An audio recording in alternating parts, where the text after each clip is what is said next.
안녕하십니까. 이어서 춘천에서 전해드립니다. 국방부는 오늘 화천과 인제 등 도내 접경지역 13곳에 제한보호구역 333만 제곱미터를 해제한다고 밝혔습니다.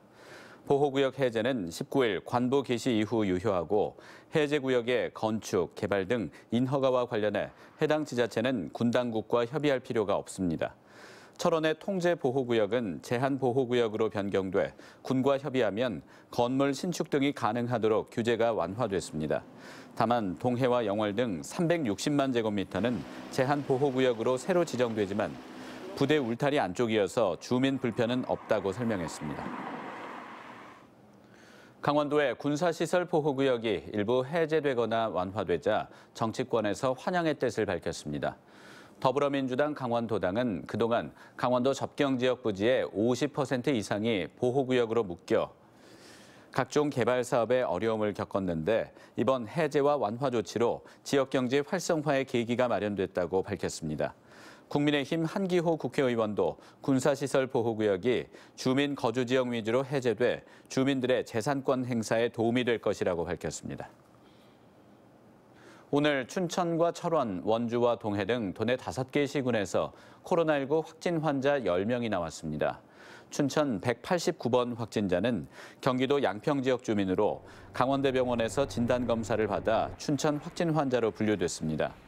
철원과 속초에서 각각 1명씩 발생한 확진 환자들은 자가격리 중이었거나 격리 해제 전 검사에서 양성 판정을 받아 지역 내 이동 동선은 없는 것으로 알려졌습니다.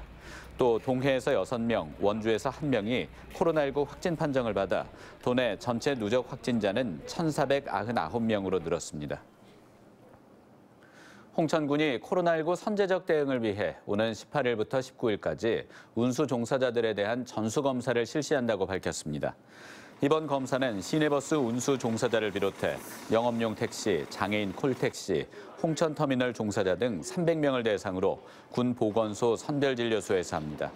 이번 전수검사는 최근 서울 강남구 소재 택시회사에서 운수 종사자들이 집단 감염된 사례가 발생해 이에 대비하기 위한 선제적 조치입니다. 강원도와 강원도의회가 업무 협약을 맺고 자치분권 준비와 성공적 시행을 위해 서로 협력하기로 했습니다. 강원도와 도의회는 이번 협약을 통해 주민주권 구현과 도의회 사무처 인사권 독립, 의원들의 의정활동 전문성 강화를 적극 추진할 계획입니다. 특히 강원도 자치경찰제도의 성공적 운영을 위해 두 기관이 이해와 신뢰를 바탕으로 협력을 약속했습니다. 최근 지방자치법이 32년 만에 개정되면서 주민이 자치분권의 핵심적 주체가 되는 전기가 마련됐습니다. 춘천시가 올해 6개 분야에 달라지는 시책 42개를 발표했습니다.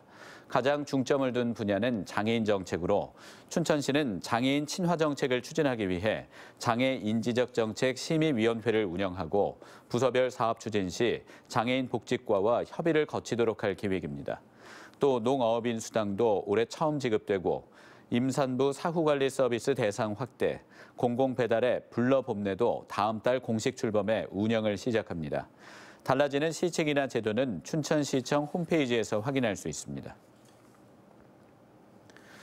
지난해 홍천 지역의 토지 거래는 수도권 등 외지인의 주도로 활발했던 것으로 나타났습니다. 홍천군이 지난해 토지 거래 현황을 분석한 결과 전체 9,913건 가운데 62.9%인 6,000건 이상이 외지인에 의한 거래로 집계됐습니다. 외지인의 토지 거래 증가율이 높은 곳은 북방면, 서성면, 동면 등의 순이며 지목별로는 대지 취득이 가장 많았습니다. 외국인의 토지 거래도 활발해 1년 전보다 2배 이상 늘었으며 국적별로는 미국, 중국 순으로 나타났습니다.